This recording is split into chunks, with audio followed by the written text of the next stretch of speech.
dalam 24 jam itu semua amalan kita berada dalam kerangka taat kepada Allah Subhanahu wa taala dan Rasul-Nya. Kita turunkan amalan-amalan ini dan jadi pembahasan kita pada kesempatan siang hari ini insyaallah. Bismillah. Baik. Taat kepada Allah dan Rasul dibagi 3 kerangka utama. Ada 3 turunan amalan yang terkait dengan ketaatan pada Allah dan Rasul. 1, ada amalan yang terkait dengan aspek ibadah. Ibadah. Kelihatan di belakang? Kelihatan ya? Oh tidak. Baik. Ada yang terkait dengan aspek ibadah.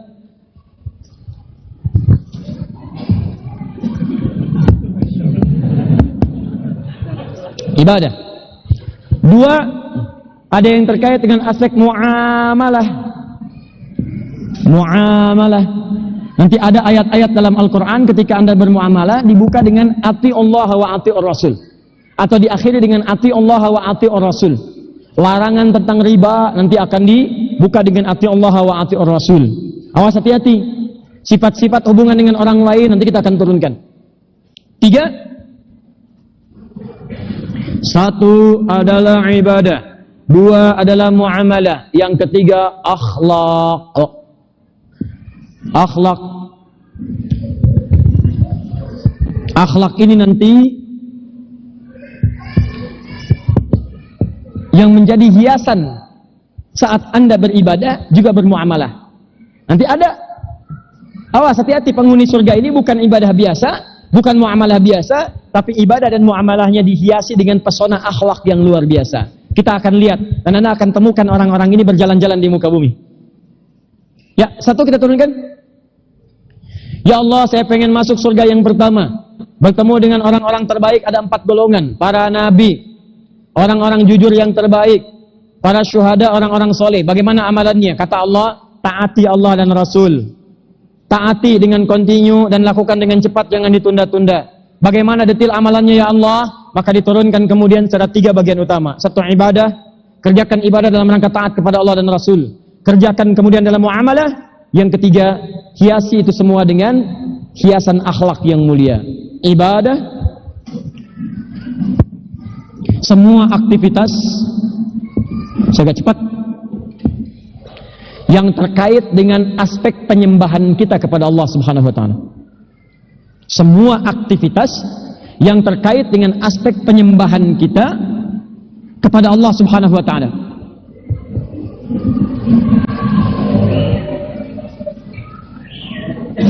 Tahan. Bentuknya 1 bisa berbentuk ritual. Ritual. Karena itu Allah pernah memperkenalkan bagian dari ibadah ini dalam bentuk amalan ritual. Jadi Allah memperkenalkan namanya, memperkenalkan kalimat ibadah, dan menunjukkan amalan ritualnya. Contoh, Quran surah ke-20, Toha, ayat ke-14. Kalimat ini disampaikan kepada Nabi Musa alaihi salam, bahkan para nabi pun melakukan amalan ini. Innani anallah. Musa, saya Allah. La ilaha illa ana. Tidak ada Tuhan kecuali saya. Diperkenalkan Allahnya. Fa'budni, sembah saya. Ibadah. Fa'budni, Quran surah 20 ayat 14. Fa'budni, sembah saya. Ibadah. Bagaimana cara menyembahmu ya Allah? Wa aqimis sholata li dzikri, tunaikan salat. Contoh amalan pertama, salat. Salat.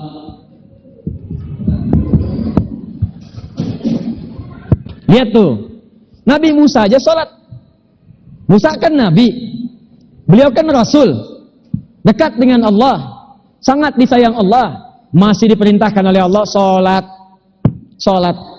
Kalaupun status kamu nabi, tidak ada yang gratis untuk ke surga. Tunjukkan kepada hamba-hamba Allah, tunjukkan pada umatmu, hei, nabi pun masih salat.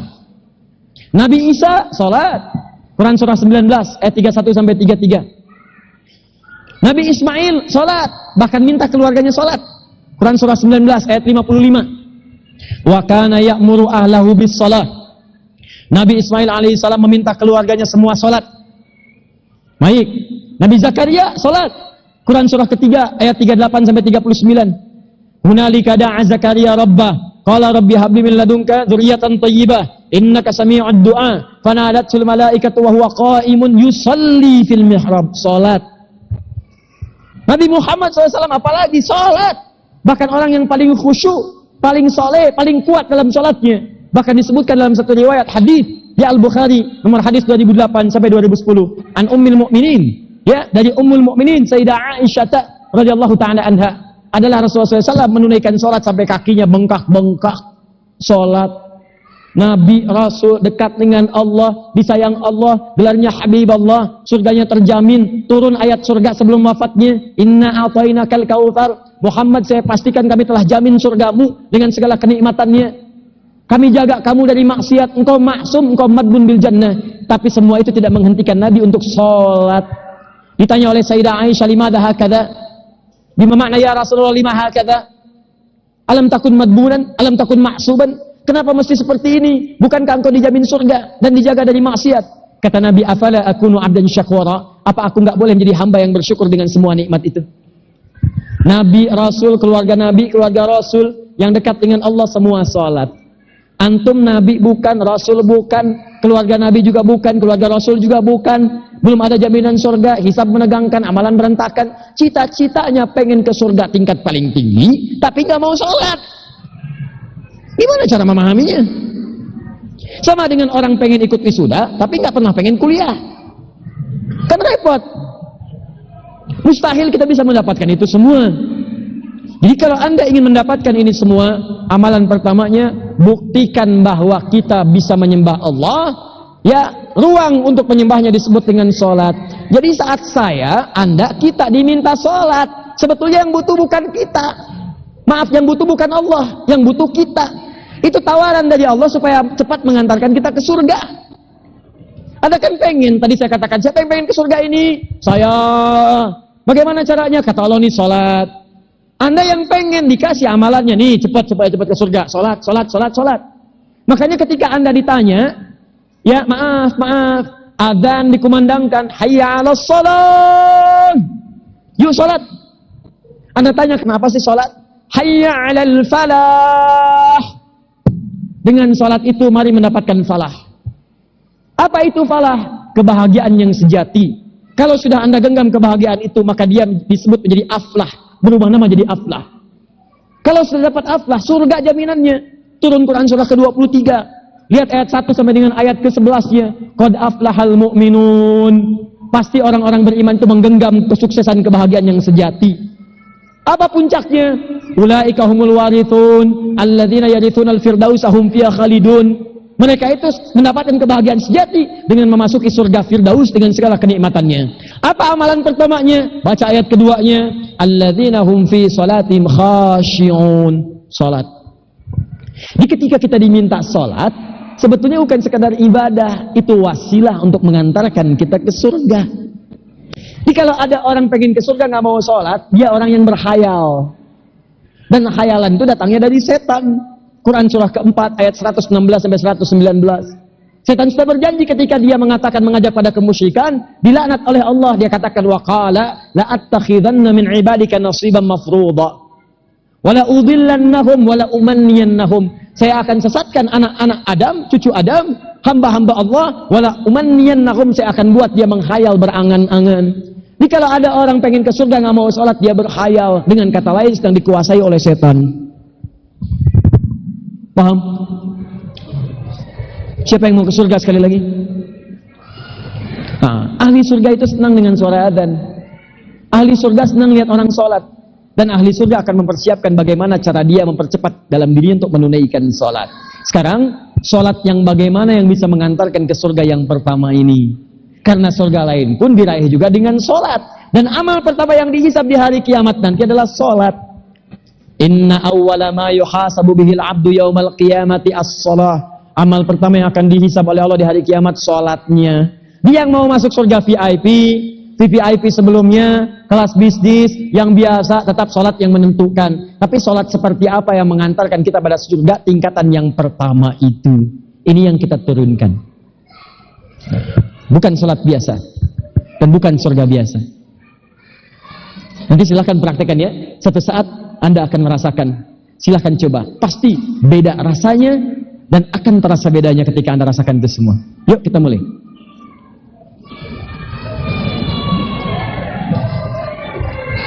Satu.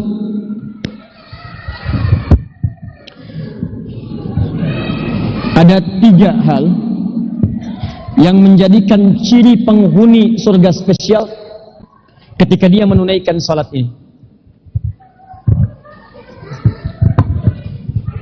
Satu, salatnya bisa terlihat dari kuantitasnya. Jumlah salat yang ia tunaikan, beda nih. 2, bisa dilihat dari kualitasnya, cara dia menunaikan salatnya. Walaupun kuantitasnya banyak, lain dari yang lain, tapi kualitasnya buruk misalnya, maaf, itu juga bisa jadi tidak termasuk dalam bagian yang disebutkan ini. Wah, nanti kita tunjukkan seperti apa contoh-contohnya. 11 dengan 23 banyak mana? Halo, 11 dengan 23 banyak mana? 23, 11, sholat yang 11, 1 jam, yang 23, 7 menit. Allahu Akbar, Allahu Akbar, Allahu Akbar, Allahu Akbar. Ah, susah. Nanti kita lihat kualitas. Yang ketiga, ada yang terkait dengan akhlak. Ini yang tadi saya katakan. Dalam menunaikannya, sifatnya.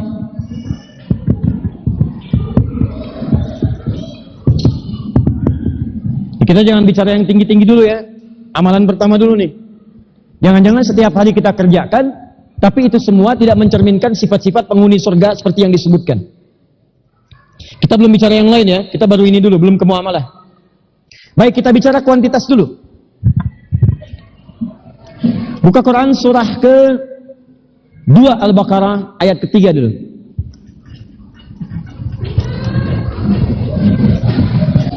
Bismillah. Ya, saya turunkan ayatnya. 1, kita ambil Quran surah ke-2 ayat ke-3. Kita bicara kuantitas dulu.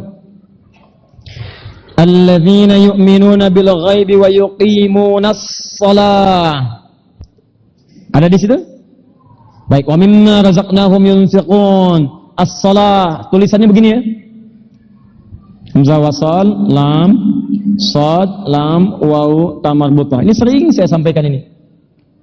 Tulisannya harus begini. Alif lam, shad, lam, kemudian waw, di atasnya ada alif tegak begini, ta marbutah. Harus begini. Kalau tidak begini, ada sesuatu yang harus diperbaiki. Karena tulisannya nanti ada 3 jenis tulisan salat. Ada yang begini, ada yang begini, alif lam, shad, lam, alif, ta marbutah. Ada yang begini, alif, lam, shad, lam, waw, alif, ta maftuhah.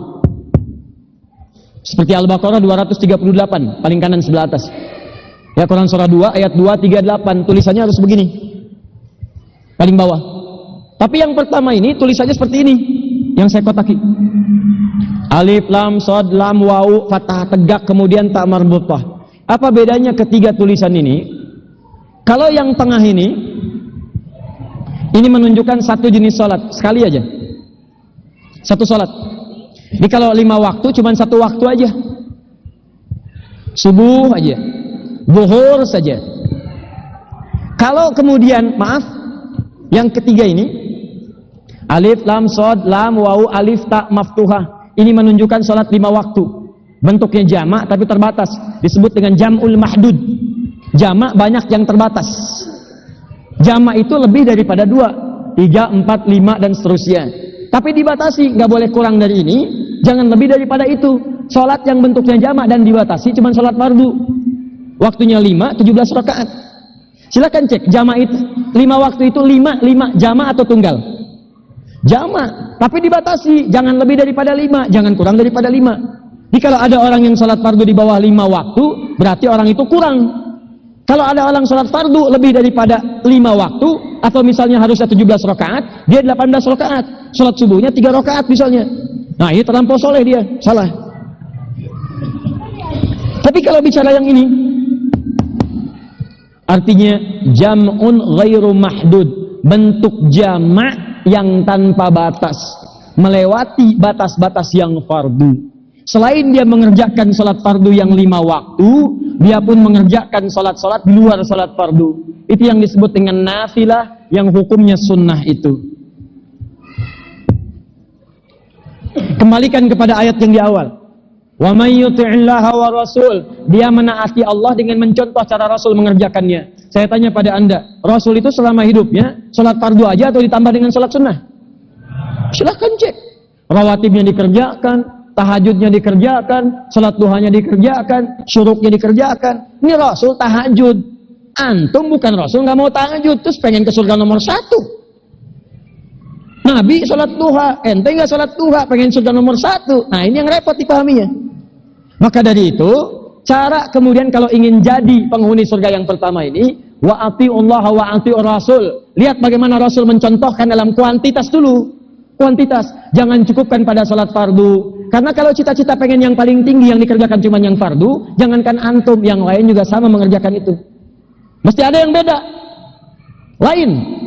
IPK 4 dengan yang biasa itu lain. S3 dengan S2 lain. S2 dengan S1 lain.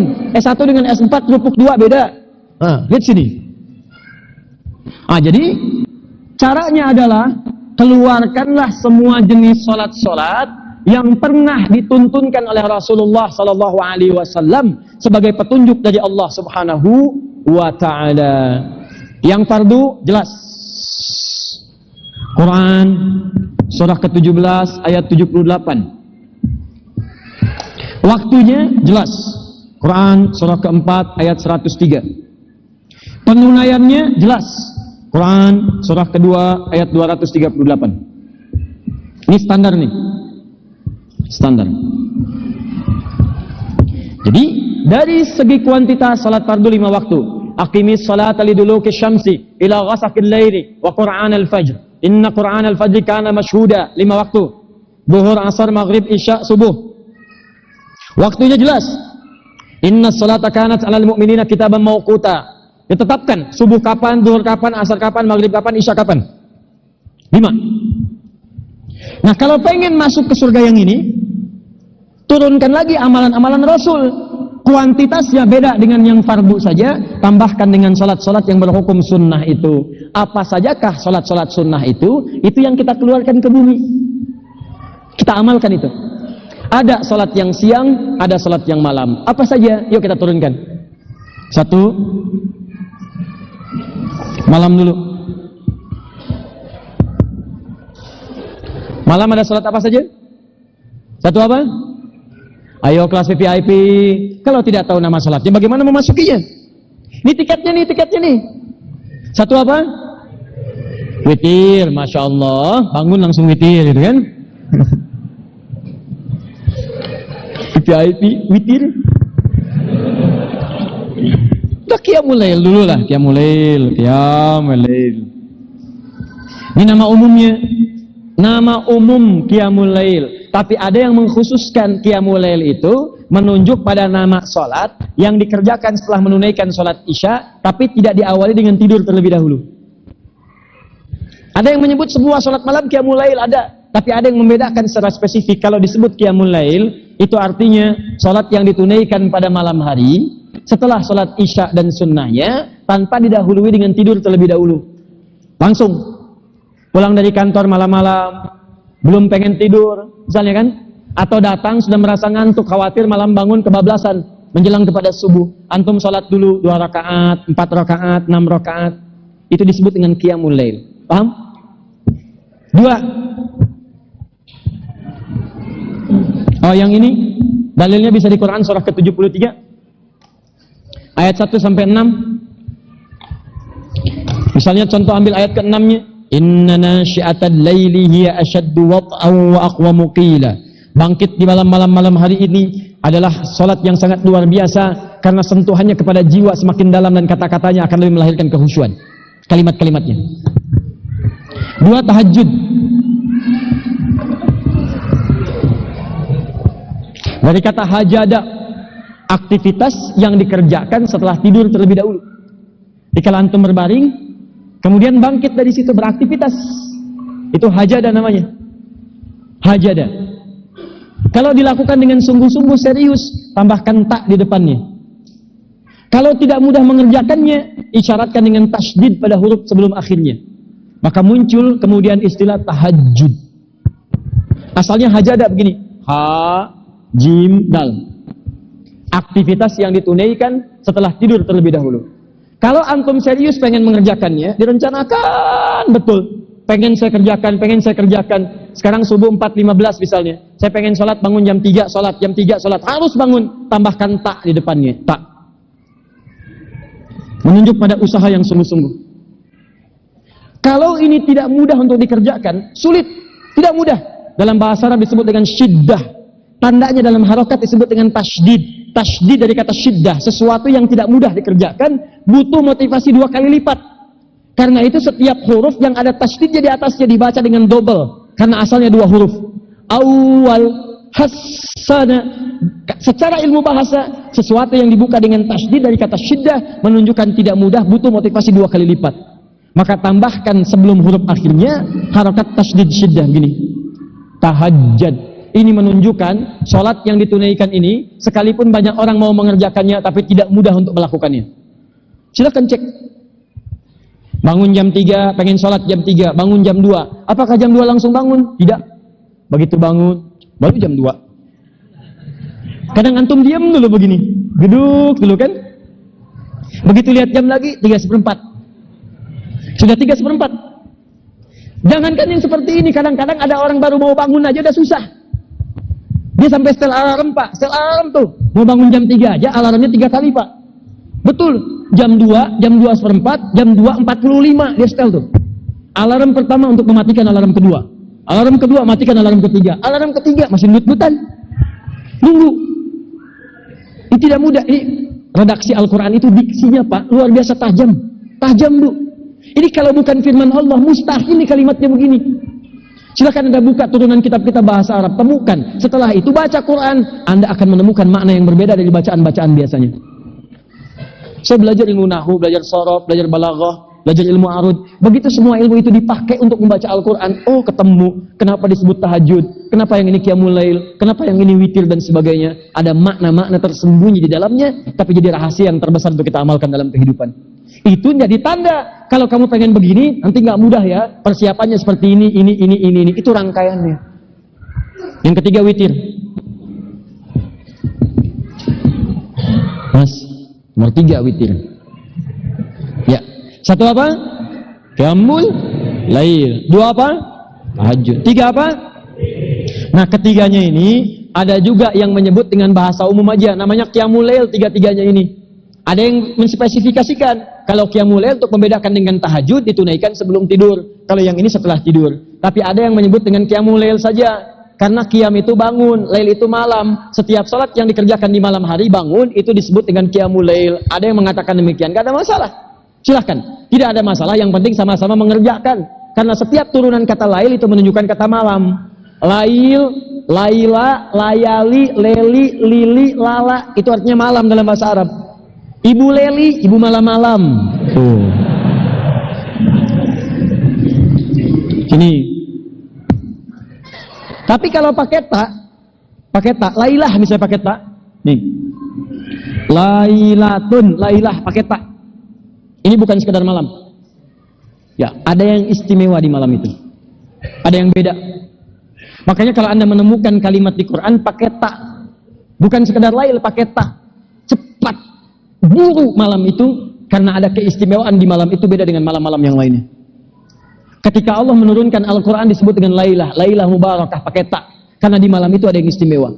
Ketika Ramadan ada tak di ujungnya, bukan sekedar lail. Inna anzalnahu fi lailatul qadar. Allah tidak menyebutkan fi lailil qadri, tapi lailatul qadri.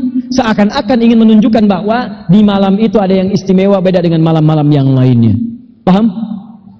Ini baru salat malam. Kita belum bicara kualitas ya. Bagaimana cara salatnya? Seperti apa menunaikannya? Kita baru bicara kuantitasnya dulu. Salat malam, qiyamul lail, tahajud, witir. Sekarang siang. Sekaligus juga yang berlangsung di siang sampai dengan malam. Yuk keluarkan. 1, ini 2. Rawatib.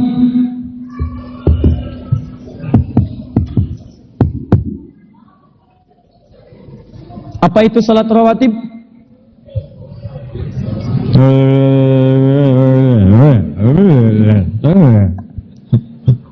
Nah, rawatib bisa berarti dua hal.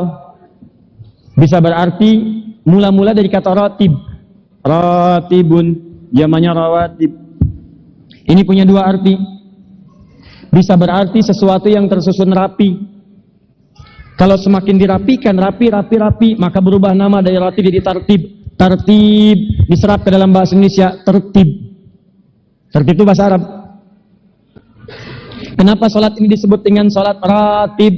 Sekali sholat.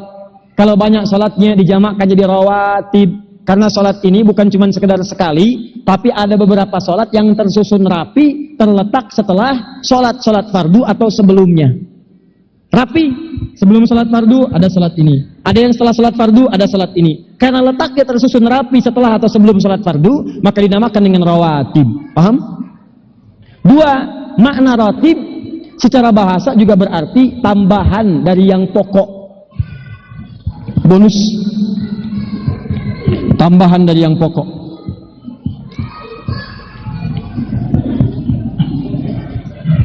Pokoknya disebut dengan ajrun. Kalau dibayar kontan disebut dengan ujrah. Antum bekerja di PTDI, di macam-macam dan sebagainya. Muncul gajian, begitu gajian datang dibayar gaji pokok antum, maka itu dibayar kontan disebut dengan ujrah namanya, ujrah. Antum salatnya salat fardu, itu kan salat pokok. Pokok dibayar berupa pahala, nanti saat di akhirat disebut ajrun. Turun ayat lahum ajrun ghairu mamnun. Ajrun, dunia ujrah, akhirat ajrun. Antum kerja lembur melewati batas yang pokok, masuk jam 7 pulang jam 4, tapi antum pulang jam 8 malam. 4 jam antum lembur, dapatkan tambahan dari yang pokok, bonus, namanya rotib. Orang Arab menyebutnya dapat rotib nih, dapat bonus. Jamaknya rawatib. Yang kedua ini dimaknai, kalau ada orang sholatnya tidak sekedar yang pokok, dikerjakan juga tambahan-tambahan yang tadi, maka dia dapat bonus tambahan dari Allah Subhanahu wa ta'ala. Bukan cuma pahala biasa ajrun, tapi tambahan berupa rawatib, tambahan-tambahan pahala dari sholat-sholat selain sholat fardu itu. Saya menginginkan Anda paham, jangan sekedar tahu namanya tapi tidak mengerti. Jadi kalau Anda sholat ini, sholat Anda kerjakan selain sholat fardu, ingat, begitu Anda kerjakan, walaupun bukan fardu, dia akan memberikan bonus tambahan kepada Anda. Dan bonus yang paling besar, masuk surga yang tadi disebutkan. Itu poinnya. Jadi nanti cara membacanya begini. Aduh, kalau saya nggak kerjakan, saya nggak masuk surga yang ini nih. Saya nggak dapat tambahan cukup di pahala. Antum mau sholat tadi kita turunkan.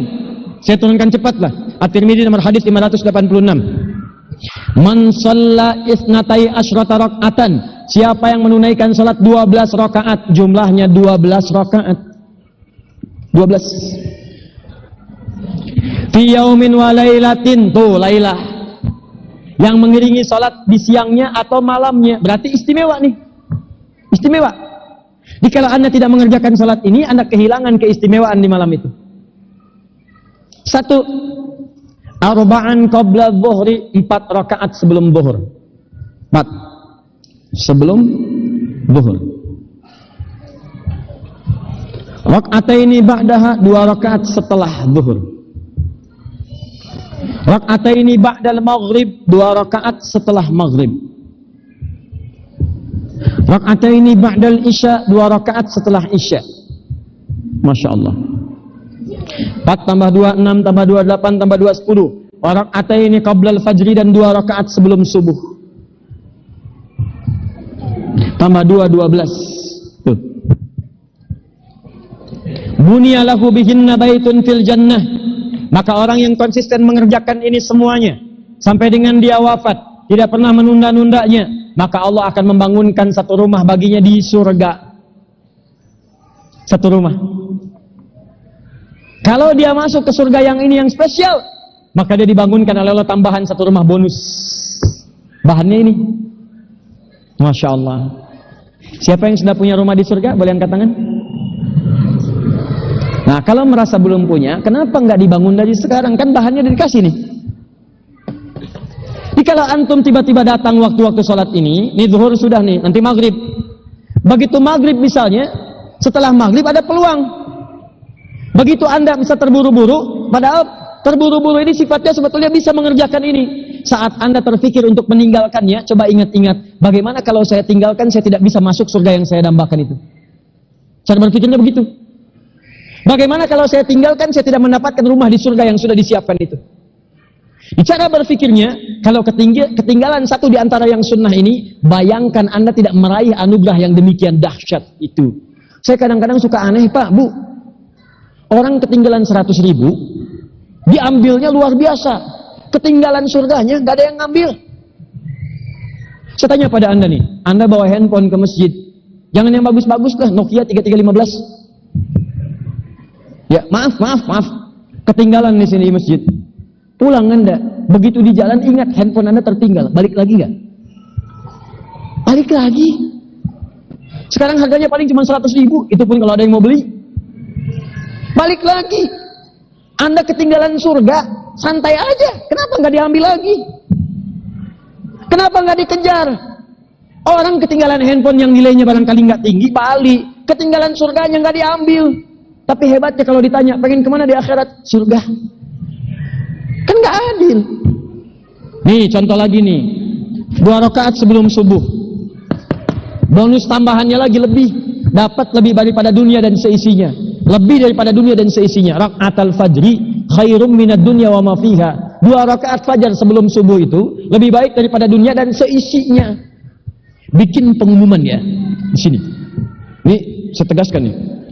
Saya umumkan contoh, besok subuh 4.15, 50 orang yang duluan datang ke sini, masing-masing akan disiapkan amplop 500.000. Contoh.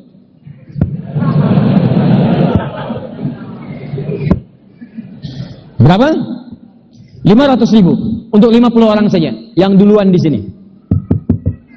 Pertanyaan saya, kalau itu kita sebarkan viral lewat media sosial, di broadcast itu semua, jam berapa orang datang ke sini? Jam 2, jam 3, ba'da isya. Bahkan dari sekarang sudah ada yang niat nginep datang ke masjid ini. Demi 500.000. Sekarang ganti broadcastnya, itu pun cuma contoh. Tulis di bawahnya, contoh. Sekarang ganti, yang serius. Gak pakai contoh, serius. Tuliskan. Orang yang datang ke masjid di awal waktu dan menunaikan 2 rakaat sebelum fajarnya, maka akan diberikan kepada dia lebih daripada semua dunia dan seisinya. Banyak mana dunia dan seisinya dengan 500.000? 500.000. Anda sehat. Dapat semua dunia dan seisinya, lebih daripada itu dengan 500.000. Banyak mana? Dunia dan seisinya. Sampaikan broadcast, siapa yang datang ke masjid lebih awal, menunaikan 2 rakaat sebelum subuh, istighfar dia di sana mendapatkan lebih daripada dunia dan seisinya. Tuliskan bawahnya keterangan hadis Nabi. Berapa yang datang lebih awal? Kalau Anda merasa beriman dan punya harapan masuk surga yang ini, sebetulnya nggak usah pakai seperti itu lagi. Nggak perlu mendapatkan informasi broadcast. Broadcast yang sudah tertanam dalam jiwa Anda. Tuliskan pada jiwa Anda, saya ahli surga tingkat pertama. Tuliskan di benak Anda, saya mencapai cita-cita yang itu, harus masuk ke sana. Maka nggak usah pakai tulisan-tulisan lagi, begitu tiba waktunya, Anda sudah siap sebelum penunaiannya. Buktikan. Kalau cuma bicara, gampang, semua orang bisa. Mirip orang yang merayu-rayu dengan rayuan gombal. Ya, aku sayang kamu, aku sayang kamu, aku sayang kamu. Jawab, tuliskan sayangmu di buku nikahku. Catat. Itu buktinya. Halo? Langsung dibikin status. Luar biasa. Paham ya? Jadi ayo maksimalkan. Nah, ini jumlahnya nih. Berapa jumlahnya? 12. Belum selesai. Awas. Kan ini hadiahnya besar, tinggi, abadi, paling hebat. Makanya amalannya pun luar biasa. Kalau cuma hadiahnya kecil-kecil, amalannya gak usah yang hebat-hebat. Hadiahnya power bank, paling amalannya kecil. Ya pengen surga, amalan seperti amalan power bank. Gak bisa. Sini naik. Belum selesai. Tahajud, rawatib. Teruskan. Salat mutlak. Tidak terikat dengan waktu. Mau siang, mau malam, menyendiri dia. Pas. Misal, kita ambil, saya hapus dulu ya. Mudah-mudahan ada yang bantu ngapus masuk surga. Bismillah. Ya. Contoh. Ada yang waktunya berdampingan dengan waktu-waktu sholat, tapi tidak masuk dalam kategori 12 ini. Lihat sini. Agak cepat ya. Tadi sebelum subuh ada sholat sunnah? Berapa rakaat? 2 rakaat. Setelah subuh ada? Tidak ya, jangan terlampau soleh ya. Baik. Tidak ada. Nah sekarang setelah sholat subuh ada apa?